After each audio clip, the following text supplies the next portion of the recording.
Hey trigonometry class, we're going to be looking at section 3.2 in this video. What this is all about is applications of radian measures. So we're going to be applying the fact that we know how to convert from degrees to radians in this section, and we're going to be using them to find something called the arc length of a circle and also the area of a sector of a circle. So let's go ahead and get started. Okay, so here is what arc length is. The length of S of an arc intercepted by a circle of radius r by central angle of measure theta radians is given by the product of the radius and the radian measure of the angle. So this is the formula right here that we have for arc length. S stands for your arc length, r is the radius, and theta right here is our angle measurement for the arc that we are trying to find the arc length of, and where theta is in radians, and that's important to know that theta is in radians.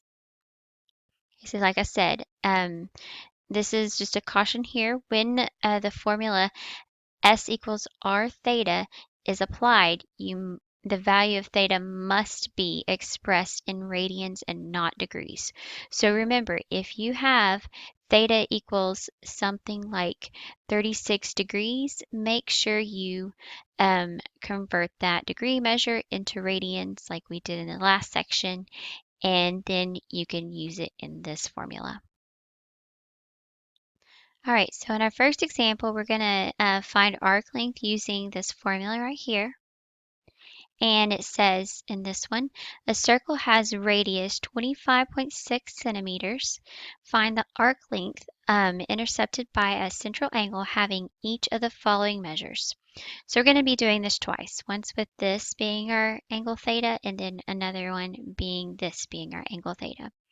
Well, this first one, theta is already in radians, so no converting here. And what we're going to do is apply this formula right here, S equals R times theta. Well, our R is this right here, 25.6 centimeters, and centimeters is also going to be our unit of measurement for our arc length. So whatever your radius unit of measurement is in, that's going to be your arc length also. So let's go ahead and find it. So S equals, it's a terrible S. There we go. S equals 25.6 centimeters times your theta in radians. And when you plug that into your calculator and you find an approximation, go ahead and approximate it to how many ever decimal places your radius is being approximated. So in this case, there's 2 decimal places after it, so do 2 decimal places for the arc length, unless I say otherwise.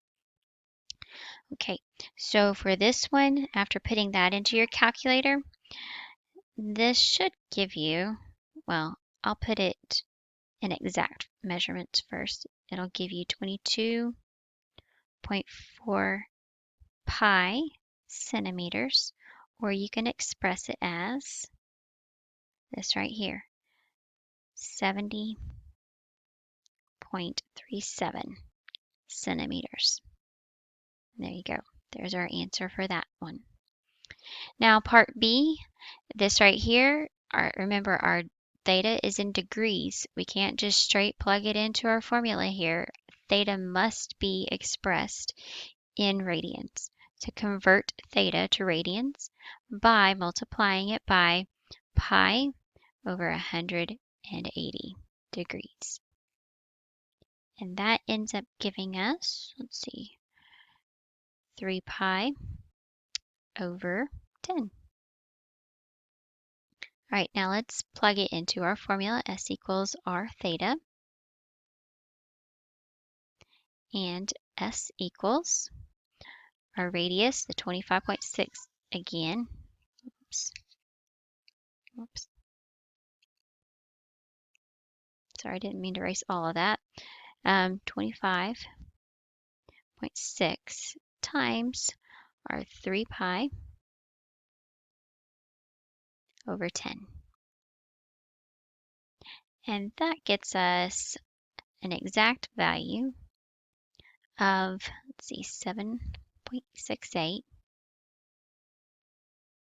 pi, again, centimeters, or approximately, we can do the approximation sign, 24.13 centimeters.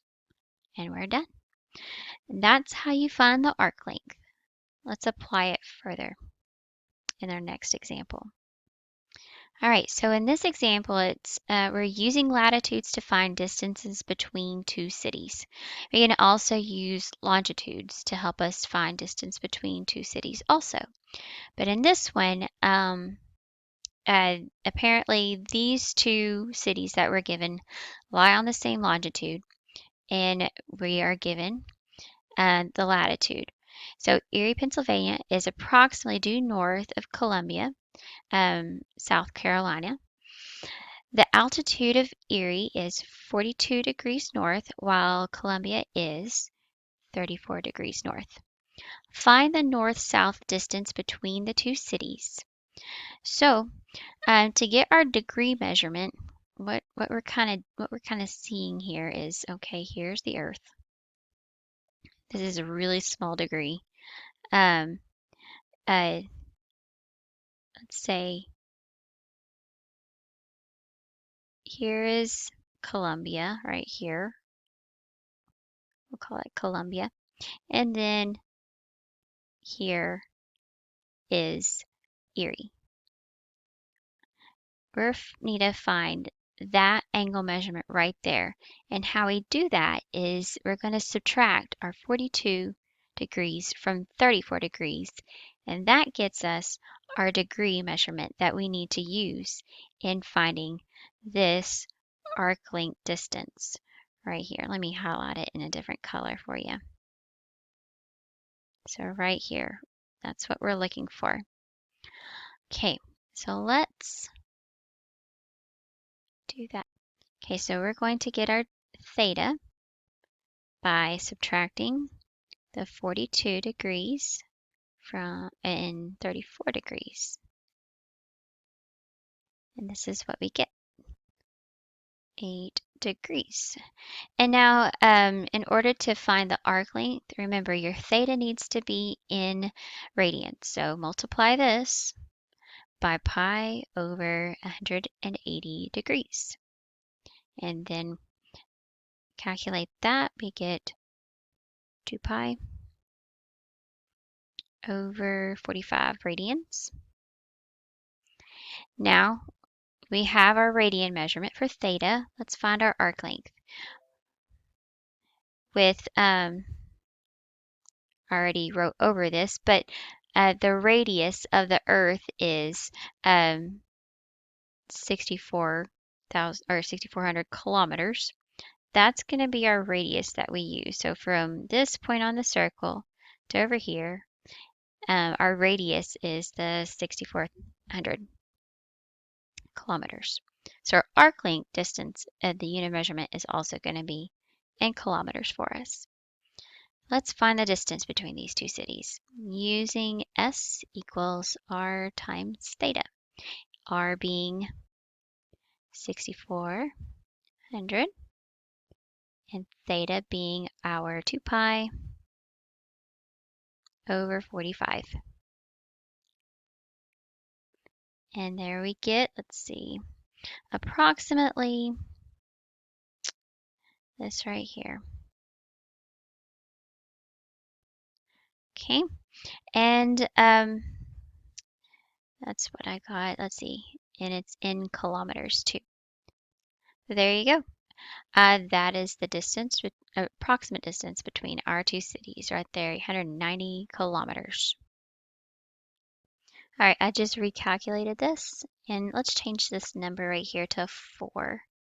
So that would be the approximate distance right here, unless it's saying round to the nearest tens digit place. Okay, so there's our answer. Let's look at something else now. Let's look at the figure that we have too. All right, it says a rope is being wound around a drum with radius here in meters. How much rope will be wound around the drum if the drum is rotating through an angle of this many degrees? Okay, so what we have to know here is the length of the rope wound around the drum is the arc length of the circle of radius this much and a central angle of this. Okay, so what this figure is showing is if this rope is being wound around this circle here and it rotates this many degrees right here, well, that is going to be to tell how much rope is being used. That is the same as finding the arc length. So again, we can apply this arc length formula here. So S equals R times theta. And remember, theta has to be converted to radians. And let's just do it this way. Let's say we will convert it to radians. Let's just put it in the formula. R equals 0.327 meters times, and I'm going to go ahead and say 132.6 pi over 180, because I just multiply it by a pi over 180. This is converting it to radians for us right here. Plug this into your calculator and get an approximation value of this right here. 0.757, and this is meters. And that's it for that one. Okay, I have a couple more examples, so let's look at those. All right, so in this example, again, we're dealing with things rotating, in this case, gears. Let's look at this picture. Okay. It says 2 gears are adjusted so that the smaller gear drives the larger one. If the radii of the gears are 3.6 inches and 5.4 inches, the smaller gear rotates through 150 degrees. Through how many degrees will the larger gear rotate? So this one's a little bit more tricky than the previous couples that we had. But this is doable, very doable for y'all. So this right here is a little hint. It says first find the radian measure of the angle and then find the arc length on the smaller gear that determines the motion of the larger gear. So what we're going to do is, okay, this gear it's turning, say 150 degrees, okay? Oh, 150 degrees. Yeah, okay. Anyway, so we're going to get an arc length on this one. And as this gear is turning, well, so is this one. And you will notice that the arc length on this gear will be the same as the arc length on this gear. They're rotating the same amount of distance. So once we find the arc length on this gear, it's the same as the arc length on this one, and then we can solve for our theta. All right, so let's first get started by converting 150 degrees to radians. So theta is going to be 150 degrees times pi over 180. And that is equal to, I think, 5 pi over 6. Let's see. Yes. And that's our radian measure. So let's find the arc length of the smaller gear. The radius is 3.6 inches. And we're going to multiply it to our 5 pi over 6. All right. And then we're going to get a value for it. Keep this in exact form. So whenever we plug it back into the formula again, we get a more approximate theta that we're looking for on this gear. Okay, so 3 pi. So 3 pi inches is the arc length that this gear turned. So this gear is going to turn the same amount of arc length distance. And what we're finding is this angle measurement now. Okay, so since we have the arc length is 3 pi, the arc length here is 3 pi also, we're going to use, again, the S equals R times theta.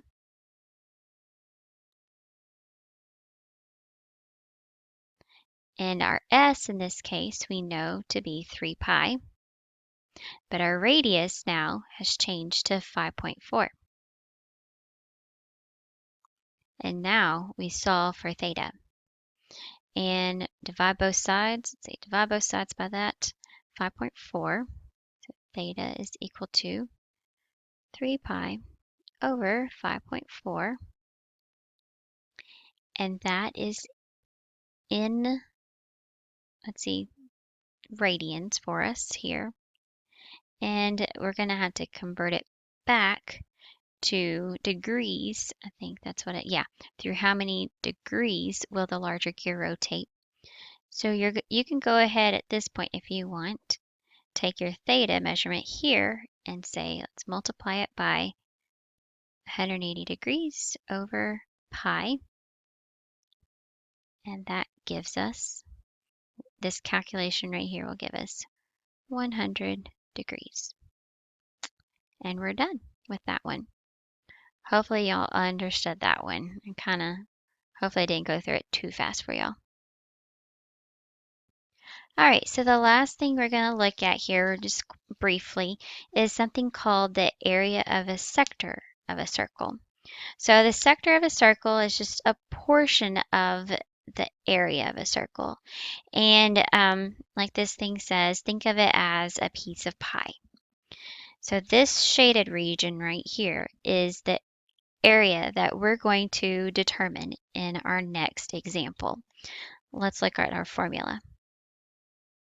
So here is how we calculate area of a sector, and it's just 1/2 r squared times our theta. And again, theta is in radians. And to caution you, again, I say this right here. As in the formula for arc length, the value of theta must be in radians, okay, before you use this formula.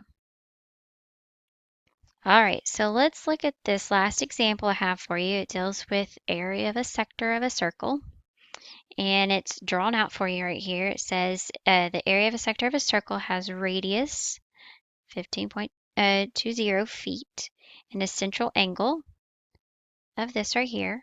Whenever it lists the central angle, if this is the only thing that was given to you, these words up here, what this means right here, central angle, is this angle right here, the area of the sector that you are trying to find. So let's try to find that area using our formula. So area of our sector is 1/2 r squared theta, theta being in radians. So area equals 1/2 r, let's see, 15.2 times theta, and I'm going to go ahead and plug it in here as 108 times pi over 180. That is our conversion of our degree measurement to radians right there, all in the same parentheses. Okay, and once we do that, don't need to forget to square this. Sorry, almost did. Plug this all into your calculator and get an approximate estimation for our area of the sector. And I've calculated that to be 217.8 feet. And that, since we're calculating area, our unit of measurement here is feet. Our unit of measurement for here in area is going to be feet squared. Don't forget that squared portion right there. It's important because that is area. You never say, what's the square footage in your house? Well, see there, square footage. You need to give me this square on your area. All right, so that is all I have for you in this lesson, and I will see you all in class. Till next time, goodbye, everybody.